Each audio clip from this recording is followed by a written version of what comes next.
যদি একবার এই ঝিনাইদহতে এমপি হতে পারি, মাস্তান রংবাদের গোষ্ঠী রাখবো না, সুদ ঘুষের গোষ্ঠী রাখবো না, শুধু একবার করে দেখান।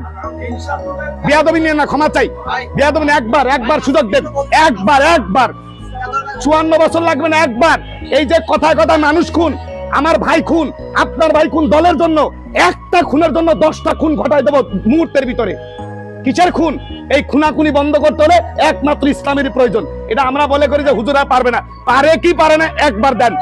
5 বছরের ভিতরে ঝিনাইদহ জেলাকে 5 বছরের ভিতরে ঝিনাইদহ জেলাকে খুন ধর্ষণ শূন্যর কোটায় নিয়ে আসবো, শূন্যর কোটায়। তার এই মন্তব্য গত কয়েকদিন ধরে সামাজিক যোগাযোগ মাধ্যমে রীতিমতো ভাইরাল হয়েছে। এতে সাধারণ মানুষের মধ্যে দেখা দেয় নানা প্রতিক্রিয়া। তাকে নিয়ে রাজনৈতিক অঙ্গনে চলছে সমালোচনার ঝড়। একটি রাজনৈতিক দলের দায়িত্বশীল পদে থেকে এমন বক্তব্যকে ন্যাক্কারজনক বলে মন্তব্য করেছেন অনেকেই। সেই সঙ্গে কাদের ইঙ্গিত করে এই ধরনের আক্রোশমূলক মন্তব্য করেছেন এ নিয়েও প্রশ্ন স্থানীয়দের। ইসলামী আন্দোলনের নেতার মন্তব্য তুলে ধরে সাবেক প্রধানমন্ত্রী শেখ হাসিনার ছেলে সজীব ওয়াজেদ জয় তার ভেরিফাইড ফেসবুক পেজে শেয়ার করে প্রতিক্রিয়া জানিয়েছেন।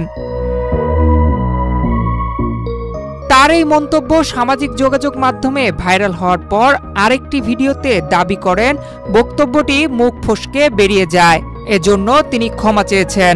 আমি আমার ভাষাগত ত্রুটির কারণে আমি ওটা জানতামই না, আমার সম্পূর্ণই আমার অজান্তেই কথার একটা ভাষা বলতে যাইয়া যে আমাদের ঝিনাইদহতে রাজনীতির কোন দলের কারণে খুনাখুনি, সকালে ভালো মানুষ ঘুমায় থাকে, সকালে খুন হয়, এটাকে পরিবেশ পরিস্থিতিতে বুঝাইতে যাইয়া কথাটা ওটা হয়ে গেছে। আমার মিস্টেক হওয়ার কারণে আমি পরের দিন জানার সাথে সাথেই, আমি জানার 1 ঘন্টা সময় আমি নেই 1 ঘন্টার ভিতরে জাতির কাছে, এই দেশের কাছে, যারা শুনছেন দেশবাসীর কাছে আমি ক্ষমা চেয়েছি। আসন্ন জাতীয় সংসদ নির্বাচনে ঝিনাইদহ 2 আসনে ইসলামী আন্দোলন বাংলাদেশের প্রার্থী হিসেবে ঝিনাইদহ জেলার বিভিন্ন স্থানে নিয়মিত গণসংযোগ করে যাচ্ছেন মমতাজুল করিম।